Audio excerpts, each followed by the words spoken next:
In this class, we are going to discuss about question number 6 and 7, exercise 5.1, Introduction to Euclid's Geometry. Observe this question. Question number 6 one I am taking first. In figure, if AC equal to BD, then prove that AB equal to CD. We are having one figure, small question. We are having one line segment is given us in which AC A to C, AC equal to BD. This thing we are having in the question. So what about its solution? Solution of question number 6th one I am taking first. So in figure, so what things we are having first? I am writing given things I am writing AC equal to BD. In the question we are having AC equal to BD, A to C, this length equal to B to D, this one equal to this one, AC equal to BD, this thing we are having in the question BD, clear? So we want to prove that AB equal to CD, A to B equal to C to D, this length equal to this one or not, this thing we want to prove. We are having AC equal to BD, subtract BC from both sides,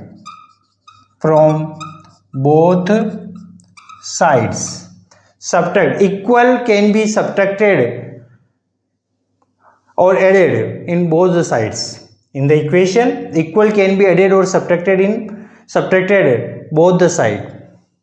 So subtract BC from both sides.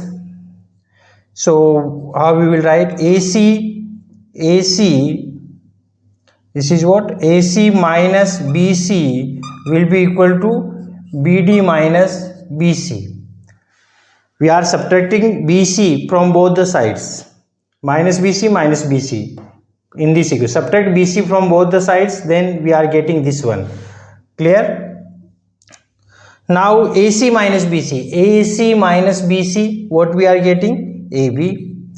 Clear? BD minus BC, what we are getting? CD. AB equal to CD, we want to prove. Hence proved. Observe again what we are doing in this question. In the question we are having AC equal to BD. In a figure, AC equal to BD we are having in the question. Now we want to prove AB equal to CD or not. We want to prove. How we will prove? Given us AC equal to BD, from the both side we are subtracting BC are subtracting from the left side and right side. Then what we are getting? AC minus BC equal to BD minus BC, and AC minus BC will be what? AB, and BD minus BC will be what? CD, and this one we want to prove. So we can say once AC equal to BD, then we can say AB equal to CD, we proved. Clear? Now next question, why is axiom 5 is in the list of Euclid axioms considered as a universal truth? We know well axioms and postulates are universal truth assumptions. So why axiom 5 is list of Euclid's axiom and this one is considered as universal truth? So what about the solution of 7th one? Observe carefully, in which we are having axiom 5. First we should know the axiom 5. What about the axiom 5? The whole is greater than a part. The whole is greater than a part. This is what? Axiom 5. Axiom 5 is what? The whole is greater than a part. This is the axiom 5. Now why this one is the universal truth? So I am taking one example. I am drawing one line segment PQ and its length of this is line segment having 8 centimeter length. Line segment PQ is the line segment and its length is what? 8 centimeter. Now why this axiom 5 is universal truth? Now I am taking one point there R, and the length of P to R is what? 5 centimeter.